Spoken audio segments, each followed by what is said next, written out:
Hey everyone, welcome to BUS 113 Intro to Business. I'm Professor Scott Weaver and I will be your instructor in this course. Please know that I care about your education and your success in the future.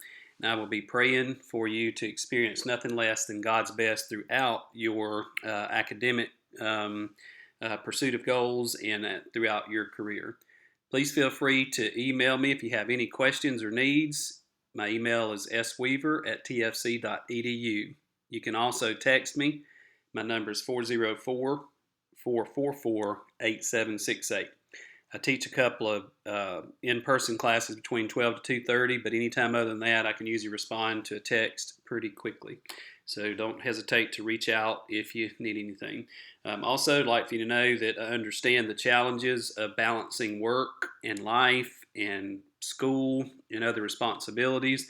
And so I'm very understanding in that. If you need anything throughout the course, let me know. I know there's a lot of information to take in through this course, a lot of content packed into a short period. So don't hesitate to reach out to me if you need a little extra time and have a justifiable reason, because I'm very understanding of that, because I've been there and done that. So anyway, let's get started. We're going to be talking about forms of business ownership this week. Now, in essence, there are three main forms of business, and we're going to explore those and look at each one of them individually. Each one has its own set of advantages and disadvantages, and you can take and look at those and decide what type of business best suits your strengths and desires and maybe pursue that form of business. The first type of business is a proprietorship. And the proprietorship is represented by a single owner, and he or she has rights to all the profits and control of the business. The second form is a partnership. In a business partnership, there are two or more partners that co-own the assets and they share in the profits. And then third is a corporation, a business corporation. Ownership in a corporation is represented through the sale of stock in the corporation. So what we're going to do is kind of break down each of those.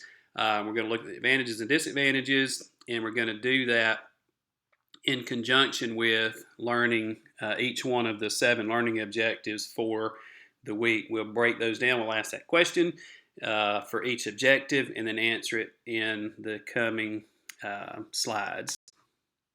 So learning objective 1 asks the question, what are the advantages and disadvantages of the sole proprietorship form of business operation?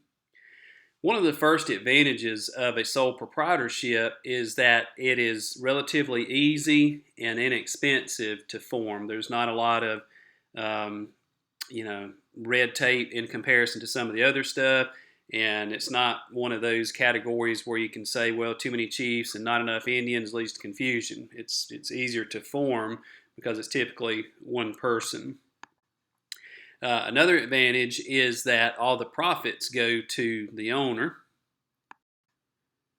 Third advantage of a sole proprietorship is that the business owner has direct control of his or her business. He or she also has freedom from government regulations that may be tacked on to some of the other forms of business. That's one advantage of a sole proprietorship. There's no special taxing. And if it comes down to it, a sole proprietorship is easier to dissolve than some of the other forms of business.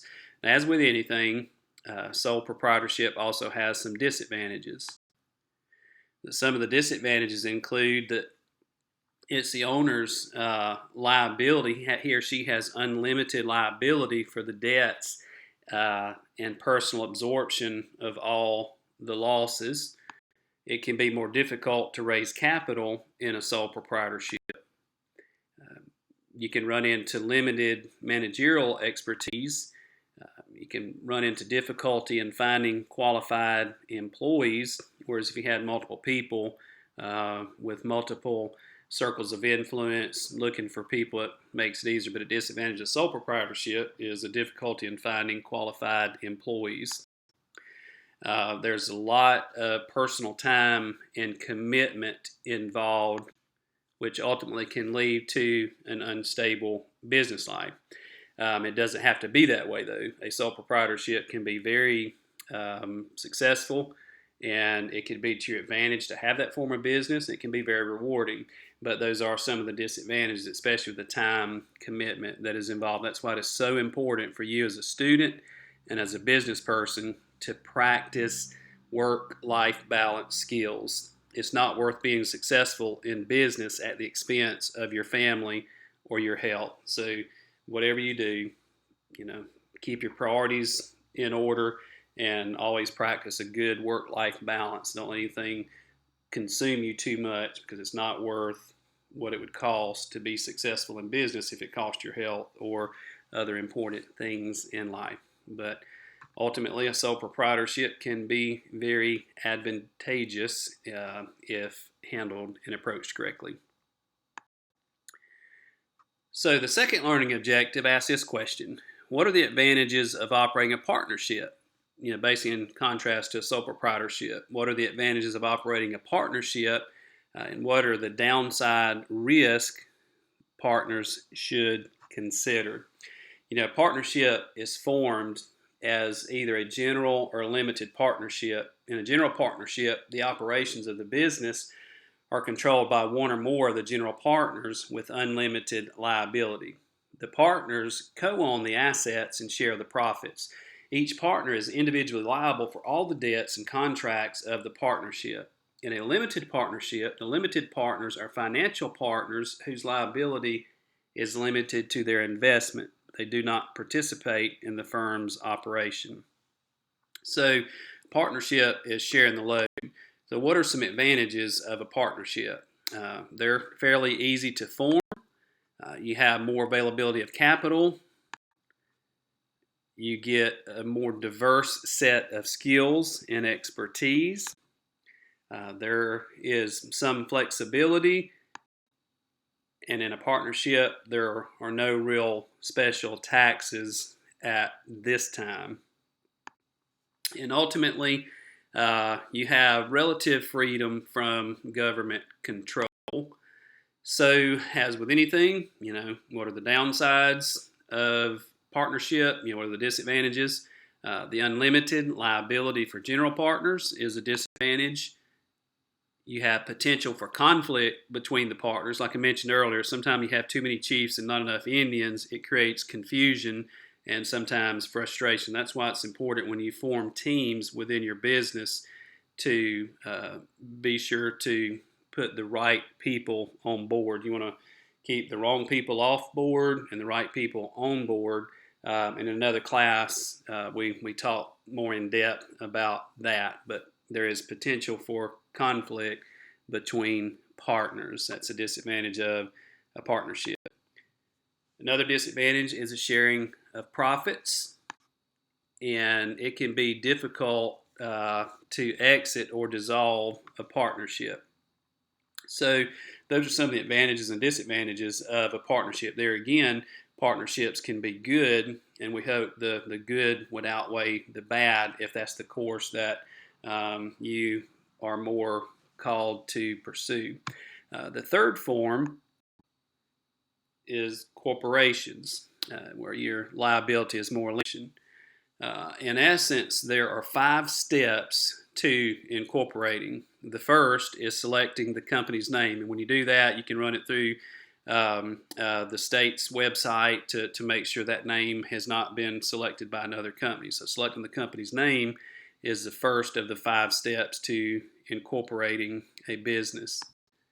Second, the articles of incorporation must be written and filed with the appropriate state office, usually the Secretary of State. I know in the state of Georgia, it is the Secretary of State that you file articles of incorporation. Third step is to pay any required fees or taxes. Right now in the state of Georgia, it's relatively affordable, and we're grateful for that. The fourth step is holding an organizational meeting. And then the fifth step would be to adopt bylaws where you would elect directors and pass the first operating resolution. So that's the 5 steps involved in incorporating a business. So with a corporation, you have that limited liability. The owners of the corporation are its stakeholders or shareholders. They hold shares of stock that provide certain rights. Stockholders elect a board of directors to govern the corporation, and then the officers of the corporation are its top management. They are hired by the board. So what are some of the advantages of incorporating? Advantages of corporation include limited liability, ease of transferring ownership, unlimited life, tax deduction, and an ability to attract financing.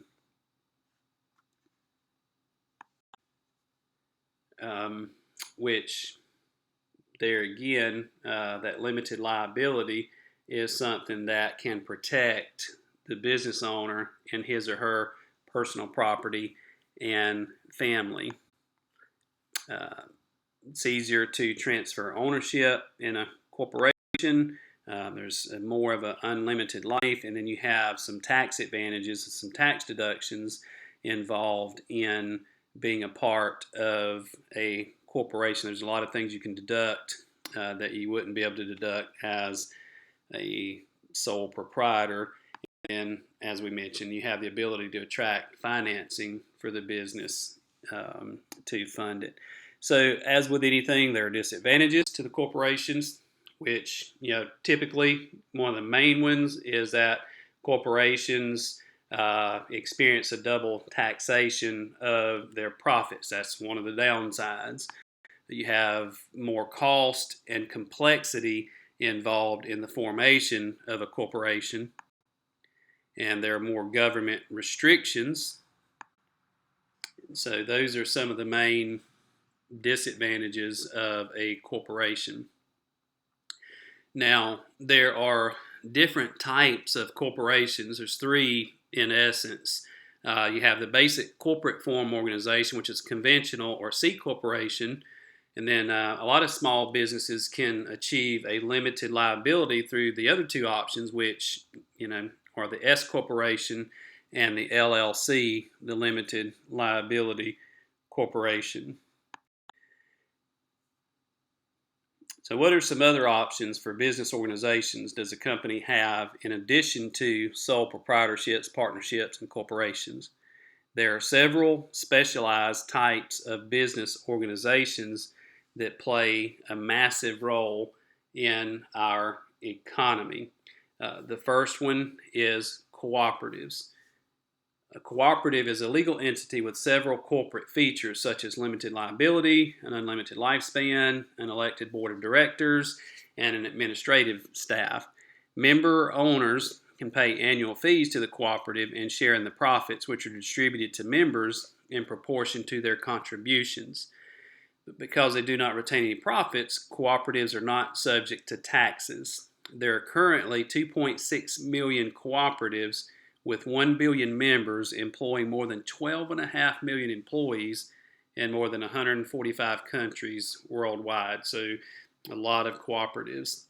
Another form of business is joint ventures. And a joint venture is where 2 or more companies form an alliance to pursue a specific project, usually for a set and a limited period of time.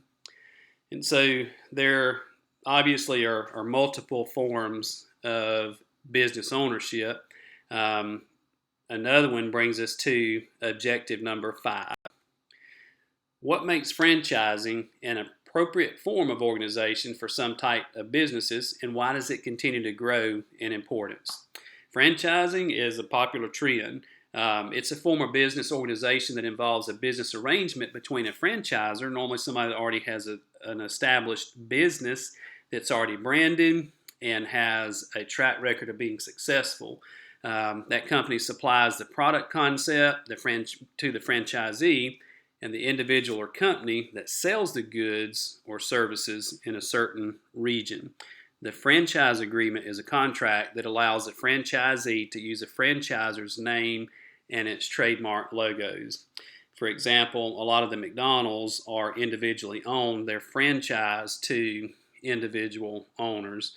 That is a popular form of business ownership in the restaurant industry and in other areas as well. So what makes it appropriate? It has some distinct advantage. For example, an increased ability for the franchisor to expand. It has a recognized name, product, and operating concept. For example, some of the Chick-fil-A's can be franchised with enough capital and enough work experience and commitment. And you can enter into a business that already has a proven track record of success. Management and training assistance comes from people that have already learned the ups and downs of the business, and you can learn from their mistakes and not make those same mistakes, so that their training and assistance is invaluable in the franchise pursuits. You have financial assistance that may be available, but as with anything, there are some disadvantages as well. One of the disadvantages is you do not have as much control. You have to follow, a set of rules put in place by the franchisor, so you have that loss of control. There are some pretty significant costs of franchising, and you have restricted operating freedom because you have to comply with your contract with the franchisor. So, what about the franchise growth? It seems to be a very popular trend right now, and in essence, the demographics are changing, and that drives the franchise industry to grow in terms of the who, the how, and what experiences the most rapid growth. This continuing growth in popularity of technology and personal computing is responsible for the rapidly multiplying number of eBay drop-off stores, tech consultants such as Geek on Call. Those men and women are in greater demand than ever. Other growth franchise industries are, say, the specialty coffee market, children enrichment and tutoring programs, senior care, weight control, and fitness franchising. There are a lot of opportunities to experience franchise growth, including globally. There's a trend in international franchising, and some come and go so quickly as consumers' tastes change. What is big today could be out tomorrow. On the international market, you have a broader spectrum to meet needs and potentially increase profits. But like any other area, franchising is a part of the global marketplace. Most of the franchise systems operate in units internationally already, or they have plans to expand overseas as the demand for all types of goods and services grow. Franchisers in foreign countries face many of the same problems as other firms doing business abroad. In addition to tracking markets and currency changes, franchisors must also understand local culture, language differences, and the political environment. Franchisors in foreign countries face the challenge of aligning their business operations with the goals of their franchisees, who may be located half a globe away and who also may have different cultural expectations. That's what's so important if you go into international market, to understand the culture that you will be working in or working with. So if franchising is in your future, it's not a bad goal to have. There are qualities that rank high on a franchisor's list, and that you have to be passionate about the franchise concept. If you desire to be your own boss, if you have a willingness to make substantial time commitment, if you're assertive, optimistic, patient, and a person of integrity, you might make a great franchise owner. Prior business experience is a definite plus. Some franchisors prefer or even require experience in that field. So one final form of business acquisition we'll talk about after franchises are mergers mergers. Mergers and acquisitions are important to a company's overall growth. In a merger, two companies combine to form one company. In an acquisition, one company or investor group buys another.